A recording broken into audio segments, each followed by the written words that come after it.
Muy buenas tardes y bienvenidos a una nueva emisión de Demos. Les saluda José Papí, hoy en un programa en el cual vamos a analizar el nuevo libro de doña María Elvira Rocabarea, Fracasología. Te lo estoy mostrando aquí en la cámara, es el nuevo libro gordo, el libro gordo de Petete, como se decía hace muchos años en España a los niños en un programa infantil que ha preparado María Elvira Rocabarea, que ha publicado en el año 2019. Y para analizar este libro cuento con dos invitados de excepción. En primer lugar, en fin, es un colaborador habitual de nuestros medios, de Demos, el historiador y periodista argentino Patricio Los. Patricio, bienvenido, muy buenas tardes. José, un gusto nuevamente estar con ustedes. Bueno, es un honor tenerte de nuevo aquí en la emisión y seguro que vamos a disfrutar mucho con tus opiniones, tus contrapuntos. Mirá, primero como con María Elvira nos hemos hecho amigos a la distancia, creo que no se podían dejar pasar algunas agresiones que ella ha sufrido, ¿no es cierto? Creo que nobleza obliga a salir en defensa de ella. Y creo sinceramente que sí, que hubo un cambio entre los Austrias y los Borbones. A mí me ha pasado, hace pocos años atrás, fui a dar una conferencia al Cabildo de Salta, en el norte argentino, y hablando con el presidente de la Asociación de Gauchos Argentinos, Yayo Pérez Torres, me llama la atención que tenía ¿cómo se llama? Un bretal para caballos, ¿no? Que era todo de plata con un águila bicéfala. Y le digo, ¿y esta águila? Y él me mira, un hombre muy alto, como 1,90 m, y me dice, pero Patricio, me extraña. Es el emblema de nuestros reyes, los Austrias. Y eso ha quedado bastante en el inconsciente colectivo, en lo que es el patriotismo, el nacionalismo argentino, ¿no? Esa añoranza por los Austrias. Y se ve con los Borbones unos cambios que son bastante criticables, aunque yo creo que no todos fueron malos y no creo que todos hayan sido hechos con mala intención. Es decir, vos notás que también acá había cierto abuso, por ejemplo, lo que se conoce como la República de los Cuñados en Santa Fe de Bogotá, en Nueva Granada, lo que es Colombia, donde 4 o 5 familias criollas se habían hecho dueños de la administración pública de la riqueza, y bueno, ahí las reformas borbónicas sirvieron para aplacar las ambiciones de algunos criollos. Pero sí es cierto, hay un cambio. Hay tal vez una modernización necesaria, pero también hay una subordinación a Francia, y de hecho acá algunos revolucionarios, por ejemplo Manuel Belgrano, en su momento, antes de la independencia, decía, nosotros los españoles que luchamos contra los afrancesados. Es decir, sí, hubo un cambio. También es cierto que hubo cambios en la modernización de la administración, que habría que verlos en detalle si fueron positivos o negativos. No creo que todo ello haya sido malo. También hay cambios que son discutibles. ¿Qué pasó con los jesuitas? Bueno, algunos dicen que se pierde toda la obra civilizatoria, pero también se ha descubierto que los jesuitas saboteaban el imperio, y lo primero que hicieron cuando fueron expulsados de acá y llegaron a Italia fue negociar con los ingleses la balcanización de América. Hay que leer la carta a los americanos de los hermanos Vizcardo, que eran todos sacerdotes jesuitas de Arequipa. En fin, nunca la historia es lineal, nunca es muy claro que seamos buenos y malos. Ni los buenos son tan buenos, ni los malos son tan malos. Nosotros decíamos hace poco con unos amigos historiadores, Fernando VII realmente no fue el rey que necesitábamos, no fue un buen rey. Y una amiga, una historiadora, me dice, es cierto, no fue un buen rey, pero era algo. Lo que vino después en América fue el erial, fue un desierto. Pero tratando de irnos, volviendo siempre a nuestra civilización, creo que siempre hay más para rescatar que para criticar. Y en eso creo que la defensa de María Elvira Rocabarea es fantástica. Es más, tenés rebotes. Mira, hace poco pude conversar con una profesora italiana, Angela Pellicciari, que dio toda una conferencia en Italia sobre el problema de Lutero y de las logias que terminan destruyendo a los estados pontificios, y dice, como parte del ataque a nuestra civilización, no solo fue la destrucción de los estados pontificios, sino la destrucción del Imperio Español, ¿cierto? Porque leyendas negras tenemos en todos los países. Así que Algo que quiero contestarle al señor Pérez Reverte. Si Pérez Reverte tiene razón en su debate contra María Elvira Rocabaria, quiere decir que España no existió nunca y los argentinos no hemos existido nunca. Y no es así. Realmente Pérez Reverte se ha equivocado, posiblemente hay un problema en su formación histórica, no hablo de su voluntad ni cuestiono su honestidad. Pero ahí hay un error y María Elvira Rocabaria tiene razón. Cuando se habla del Imperio Español, se habla de un imperio universal. Es como hablar de Roma. Así como para Occidente la caída del Imperio Romano es una caída lamentable, perniciosa, que dio forma a otros sistemas, que también permitió una gloriosa Edad Media que tuvo muchísimas luces. También la caída del Imperio Español para Hispanoamérica, sobre todo, fue una debacle civilizatoria muy importante. Es decir, a Hispanoamérica le faltaba por lo menos un siglo para lograr una independencia. Y tendría que haber sido hecho en pocos países, no más de 3 países, tal vez con infantes españoles y con una fuerte alianza política y militar, sobre todo una alianza geopolítica entre España Eso es el plan los Aranda, reinos españoles. Claro, y tenía plan razón. Aranda tenía razón. Bueno, pues No sé si yo con creo esto, que José... es que da miedo leer. Cuando uno analiza con esta mirada crítica de María Elvira, Max Weber, uno se asusta, ¿no? Reivindica la figura de Rafael Altamira, critica a Leland Stanford, al fundador de la famosa Universidad de Stanford, diciendo que a todo profesor español se vuelve loco por ir ahí, a una universidad que ha quitado la estatua de Fray Junípero Serra.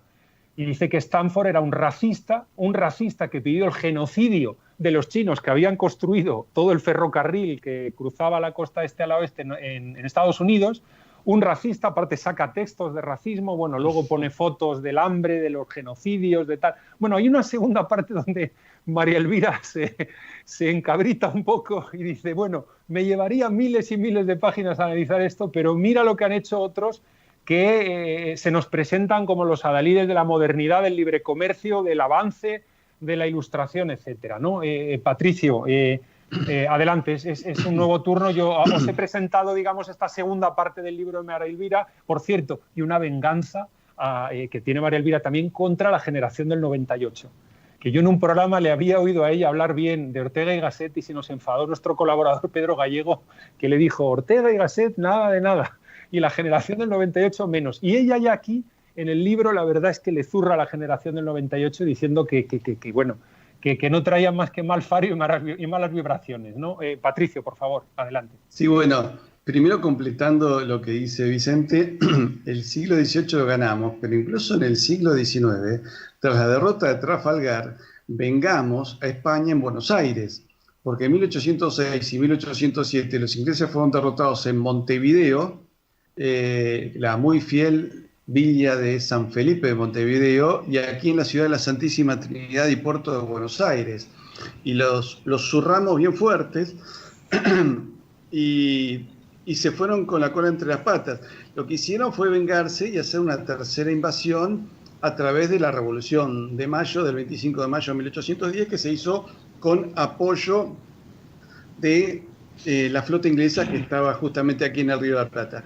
Lo que me parece muy interesante también es ver esa visión imperial, que yo veo que lamentablemente muchos de los españoles no la tienen incorporada, porque por ejemplo a nosotros los argentinos nos hace mucha gracia cuando nosotros decimos Carlos V y un español nos corrige y dice, no, Carlos I.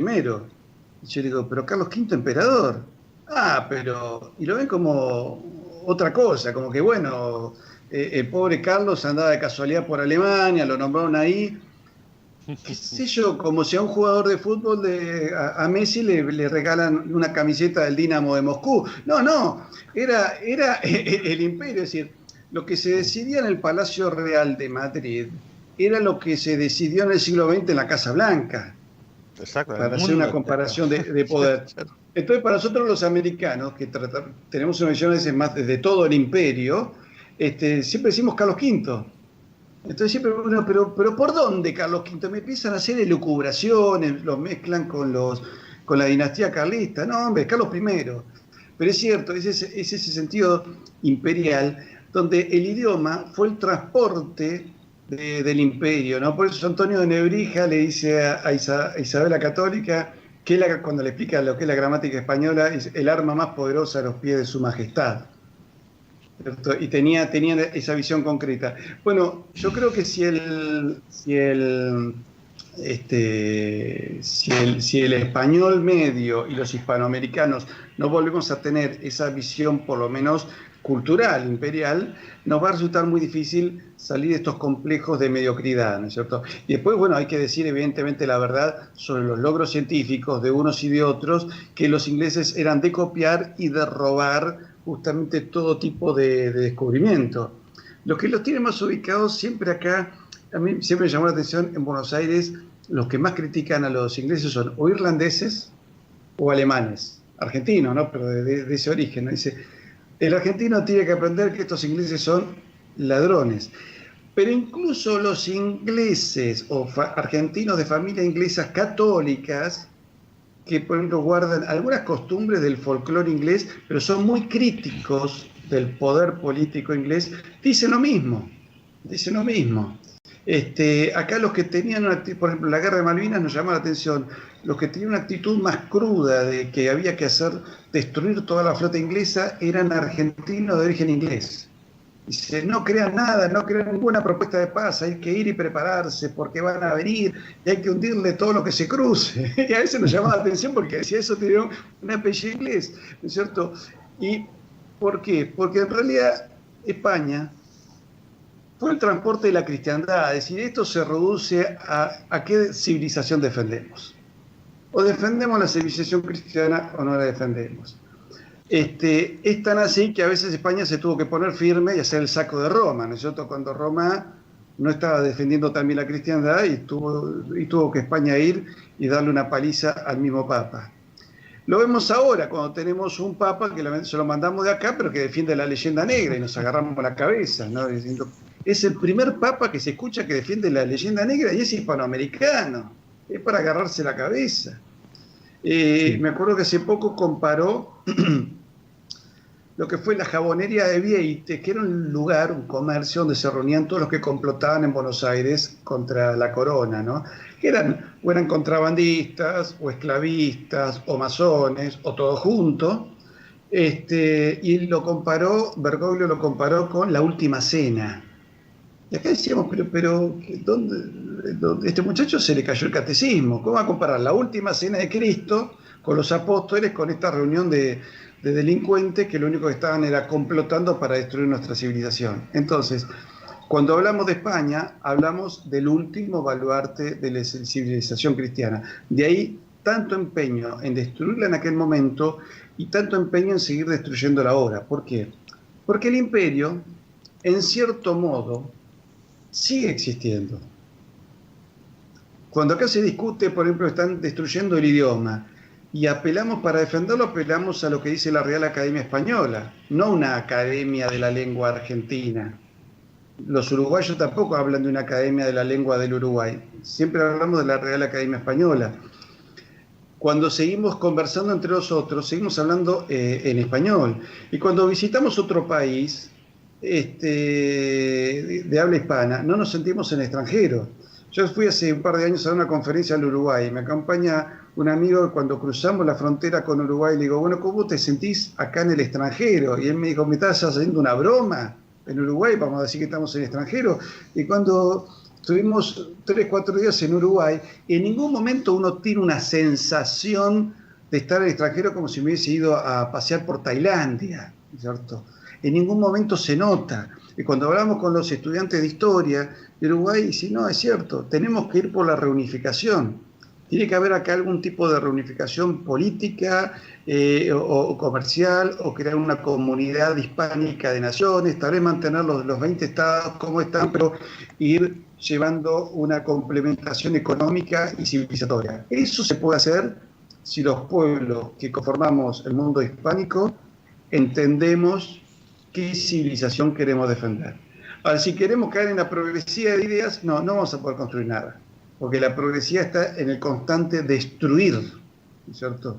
Destruimos, y la última defensa que nos queda es justamente nuestra mayor riqueza, que es nuestro idioma.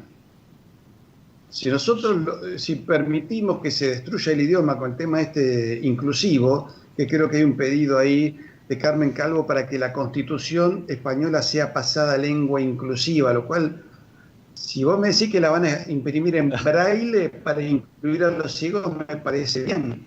Si la van a incluir en lenguaje de señas para los sordomudos, me parece fantástico, pero pues destruir la gramática es destruir la última defensa de nuestra civilización. Es tan importante el cuidado de la lengua que, para que veamos, por ejemplo, para los franceses, la protección de la lengua francesa forma parte de su sistema de defensa militar. Imaginemos en una situación de conflicto que se empiecen a dar órdenes militares y alguno empieza a hablar en lenguaje inclusivo, no se entiende un cuerno, ¿qué hay que hacer con una división de ejércitos así para un lado o para el otro? Porque no se entiende lo que quieren decir. Entonces, creo que tenemos que ver todos, de alguna manera, ese imperio grandioso que nos conformó y que nos dio un destino, sobre todo a muchos hispanoamericanos, que tenemos que agradecerle que gracias a España nuestros tatarabuelos o nuestros chosnos tuvieron esta tierra para construir sus sueños. Porque sin España, yo en mi caso particular, que tengo mezcla de franceses, alemanes, italianos y españoles, esos tatarabuelos míos no se hubiesen conocido en América, yo no hubiese nacido y no podía estar disfrutando de esta amable conversación con dos amigos españoles. Desde luego, Patricio, amén a todo lo que estás diciendo. Y fíjate que María Elvira en su libro dice que ella no habla de una reunificación, pero sí habla de un volver a juntarnos, volver a trabajar juntos, volver a tener objetivos comunes grandiosos, ambiciosos. Y ella dice que cree que España no puede liderar esto.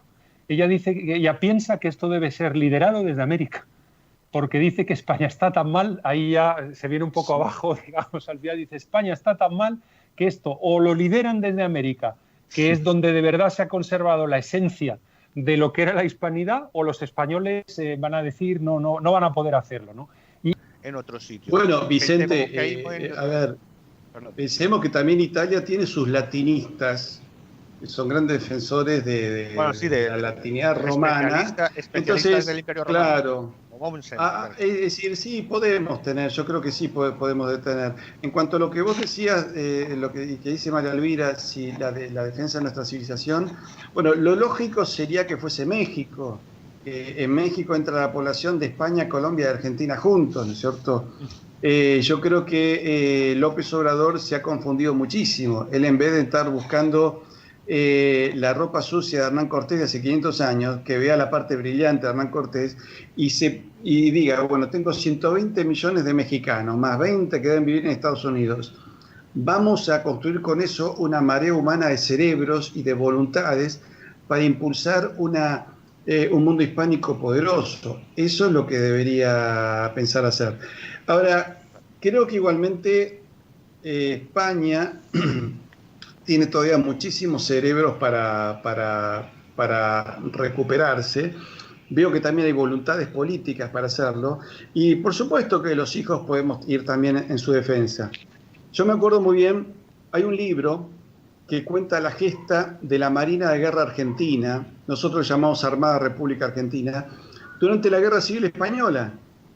Hubo un momento que en un puerto había españoles que estaban siendo perseguidos por su religión y se habían abroquelado, y llegaron 2 buques de guerra argentinos y cargaron un montón de mujeres y niños para rescatarlos. Y es más, tengo entendido que dado el avance en rojo, la infantería de Marina Argentina bajó a tierra, apuntó con sus cañones y defendió a los españoles. Defendió a centenares de familias y que las rescató y las puso a buen resguardo para que sobrevivieran a una matanza que se avicinaba, ¿no es cierto? Y luego, durante el gobierno de Juan Domingo Perón, cuando se comienza el envío de alimentos, recuerdo que hubo un periodista que le pregunta al entonces presidente Perón, bueno, pero ¿cómo va a hacer España para pagar esto? Y Perón dice, un hijo no le pregunta a su madre cuando tiene que hacerle un favor, porque para eso la madre lo ha criado. Y España nos pagó con mucho, nos pagó con toda una civilización. Perón decía, si nosotros los argentinos, coherederos de la grandeza española, nos olvidamos de esto, vamos a quedar bandidos de espíritu, vamos a desaparecer. Era yo creo que él tenía una clara conciencia de que si España desaparecía, si tras la guerra civil, por el hambre, el bloqueo, se terminaban partiendo en 20 partes, se estaba rompiendo la cuna de nuestra civilización. Es como yo creo que, a ver, no sé si, corríjanme si no es así, pero me parece que para los europeos deben tener un sentimiento similar, por ejemplo, respecto a Grecia. Si Grecia se diluyera en 4 o 5 partes, ocupados por turcos y por algún otro país, creo que sería un puñal en la espalda de cada europeo. No sé si ustedes lo sienten así. Yo lo siento así desde el cono sur sudamericano, ¿cierto? Creo que si alguna vez pudiese viajar a Grecia, sería como volver a Grecia, porque estaría volviendo a la cuna de mi civilización, ¿cierto? Para mí, la gesta de Leónidas y los 300 espartanos en las Termópilas es una gesta que me pertenece a mí.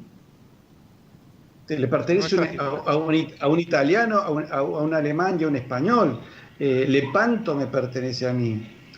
Pero la guerra de Malvinas, yo creo que también le pertenece a ustedes y a todo el mundo hispánico.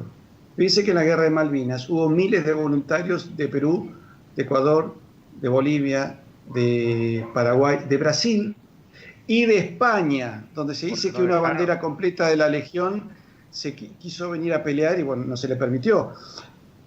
Por eso, cuando hubo un debate en las Cortes españolas que Calvo Sotelo, que lamentablemente creo no fue fiel a la memoria de su padre, dijo no, Gibraltar y Malvinas son causas distantes y distintas.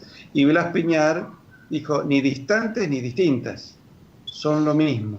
Bueno, acababa de entrar en la OTAN. Calvo Sotelo acababa de entrar. Y bueno, tal vez, bueno, como socio de la OTAN se tendría que haber puesto firme a hacer una queja completa. Es decir, entro en la OTAN y no me devuelven Gibraltar. ¿Qué clase de alianza es esa? ¿Quieren que entre en la OTAN?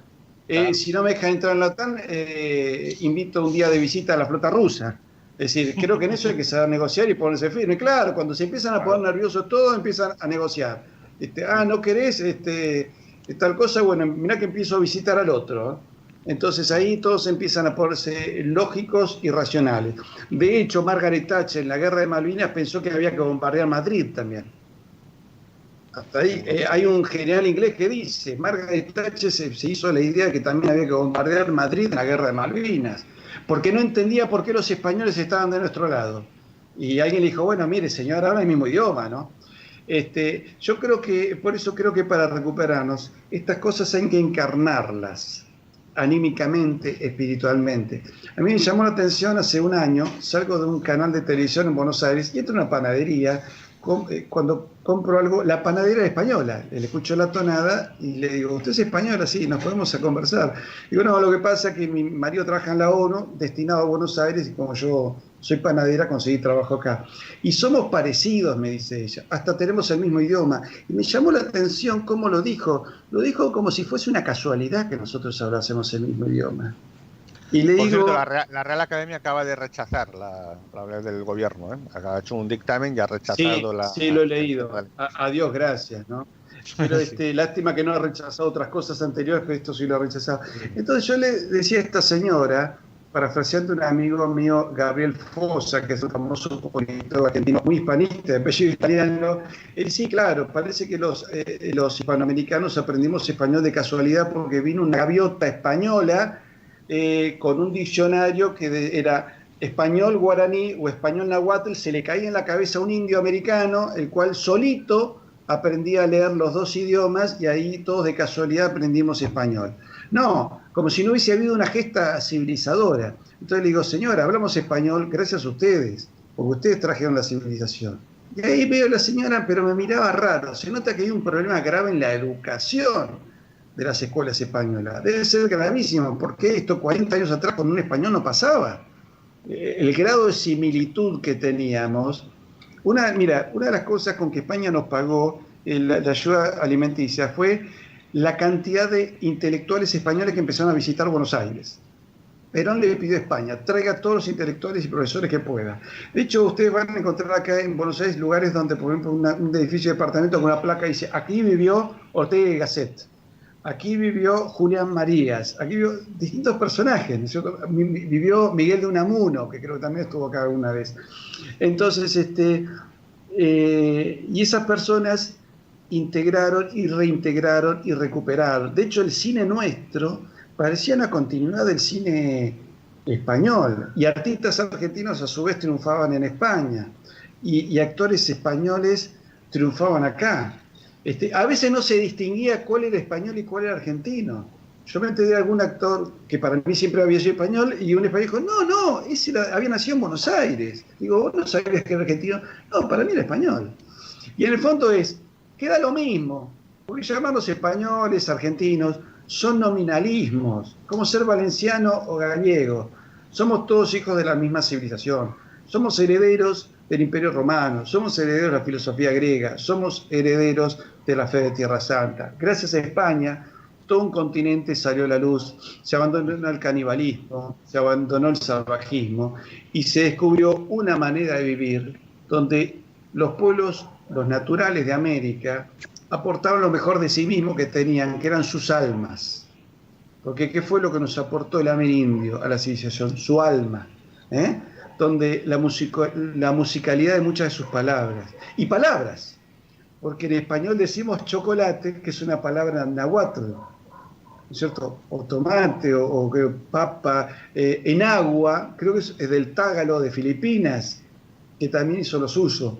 Por eso todas esas lenguas amerindias que pasaron a ser escritas, ¿no?, en lenguaje arábigo gracias a España, podemos decir que son también lenguas españolas, porque son lenguas que pasaron a papel escrito en el espacio físico de la corona española.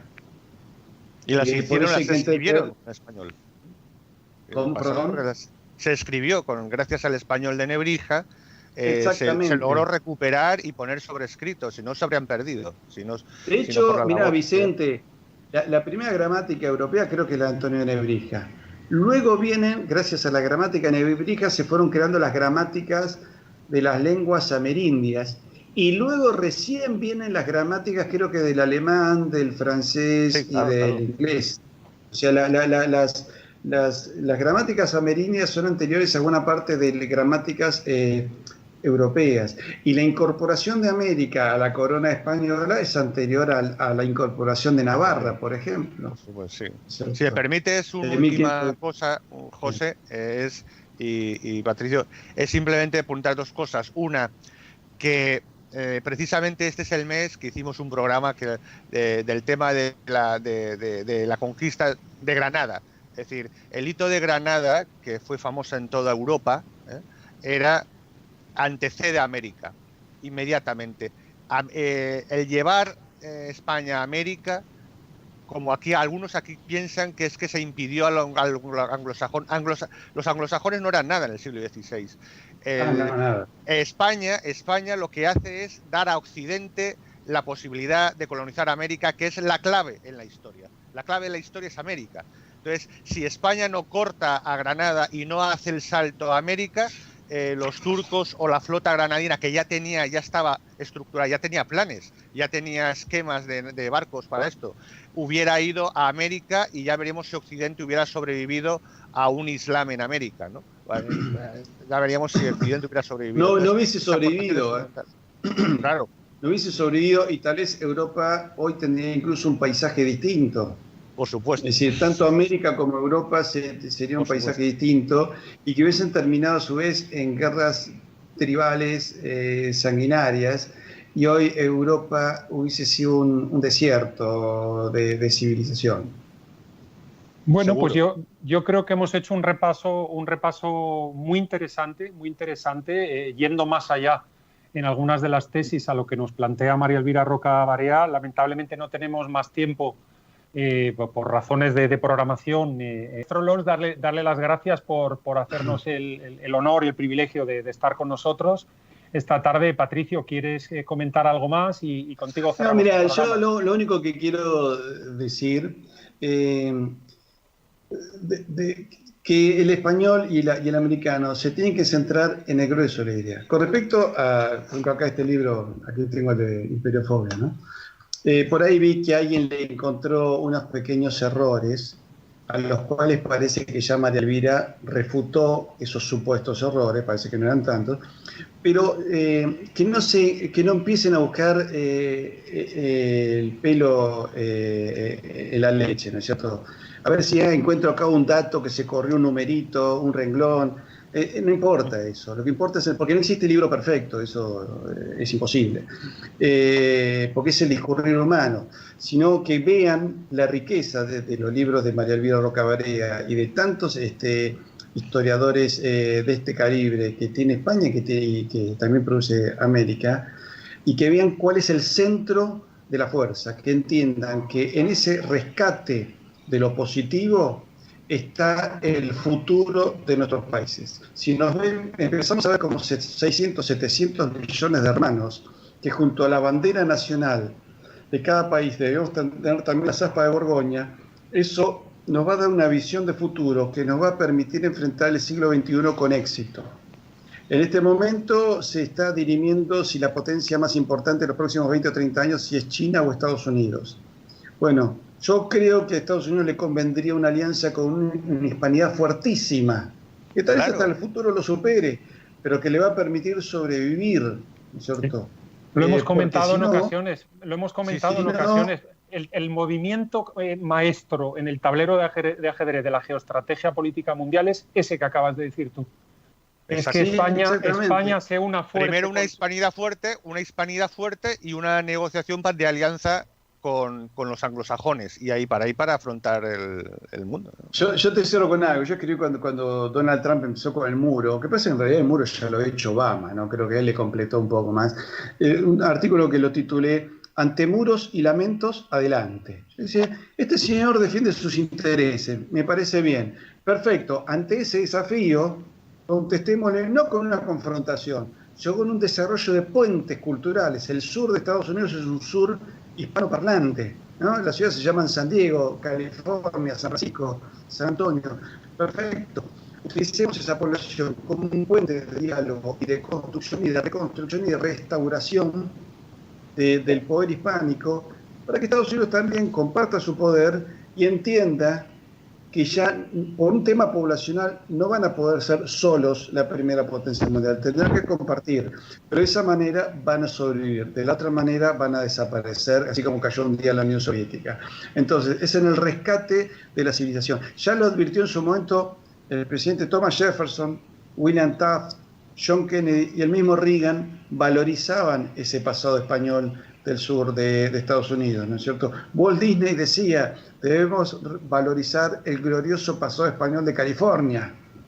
Entonces, si nosotros hacemos una propuesta para que ellos sepan valorarnos y sepan valorar esa salida, tendremos una posibilidad de construir un siglo XXI mucho más pacífico, más justo y más ordenado. Y para eso también deberemos rescatar también toda la tradición cristiana, que si la dejamos de lado, nos vamos a convertir en pueblos materialistas, sin espíritu, sin alma, y un pueblo así también termina cayendo. Vamos por todos, restauremos nuestra civilización. Desde luego, y Patricio, habíamos conversado tú y yo en privado cómo esa primera medida probablemente de poco coste sería el hacer una unidad de formación hispanoamericana, donde las formaciones para ser dentista o para ser historiador o para ser periodista o para ser ingeniero se unificaran en todo un espacio universitario y de formación hispanoamericano, donde fuera indistinto que una persona empezara a estudiar en Buenos Aires, continuara en Cartagena de Indias y acabara en Alicante, que es donde vengo yo, en España. Claro, y que eso fuera exactamente lo mismo, cursar primero, segundo, que tercero, que cuarto, que el año que sea de los estudios que le toquen a uno, ¿no? Esa sería una medida, yo creo, fácil, que no costaría muchos presupuestos ni muchos disgustos, digamos, que se podría articular relativamente rápida y que haría que nos volviéramos a juntar por la vía, algo que ha servido en la Unión Europea. Por la vía intelectual. Por la vía intelectual, exactamente. Y también por una vía, diría yo, emocional incluso, para recuperar, digamos, eso que llevamos dentro y que hemos escondido y que a lo mejor las emociones nos lo traen, ¿no? Aunque esto debería ser un proceso racional, pero a lo mejor tenemos que hacer llamada a esa emoción, ¿no? Para que nos vuelva la racionalidad, ¿no? y traigamos a la superficie lo que es, ¿no? Lo que es de verdad y lo que es realidad, ¿no? Potenciaríamos absolutamente nuestras inteligencias. Si pudiéramos ser, médicos, como vos decís, y tuviéramos el mismo conocimiento, homologados los títulos y los cursos de formación. Y el otro tema que yo creo es importante sería rescatar esa bandera, la que tengo aquí, la zapa de Borgoña, porque yo siempre uso este ejemplo. Supongamos que el presidente de El Salvador, digo El Salvador porque es el país más pequeño del mundo hispánico, ¿no? Tiene una reunión con Angela Merkel, un gigante económico. Angela Merkel pone la bandera de Alemania y la de la Unión Europea. Que él ponga la bandera de El Salvador y la zapa de Borgoña. Y Angela Merkel va a ver en esta bandera la bandera que también usaron los lasquenetes alemanes de los tercios que pelearon en Flandes. Entonces va a ver que no está hablando con un pequeño país, está hablando con una civilización. La manera que va a encontrar de respeto va a ser otra, va a encarar las negociaciones de otra manera y hasta incluso ayudaría a que las cancillerías de nuestros países empiecen a colaborar. ¿No es cierto? Supongo que dice la Cancillería del Salvador, dice, dentro de 4 meses tengo una reunión con el canciller alemán. Alguien necesita que le lleve una carpeta y el Uruguay dice, mira, nos quedó un tema pendiente con Alemania, ¿podrían representarnos? Paraguay llevaría otra carpeta. Entonces ya de golpe el presidente de El Salvador se lleva con la carpeta de 4 países. A ver, no es alocado. Francia y Alemania lo han hecho. Yo recuerdo que en una cumbre, Gerhard Schröder, que era el canciller alemán, no podía asistir, lo llamó a Jacques Chirac y le dijo, señor presidente, en la cumbre yo no puedo ir, ¿podría usted representar los intereses de Alemania? Sí, ¿cuáles son? Nosotros queremos defender tal tema. Perfecto. Y Chirac, cuando fue a esa cumbre, defendió los intereses de Francia y sacó los intereses de Alemania y los defendió como si él fuese alemán. Eso crean alianzas sólidas, confianza. Y cuando se tiene confianza, se tiene grandeza. De la grandeza de espíritu viene la grandeza material. De la fe la añadidura.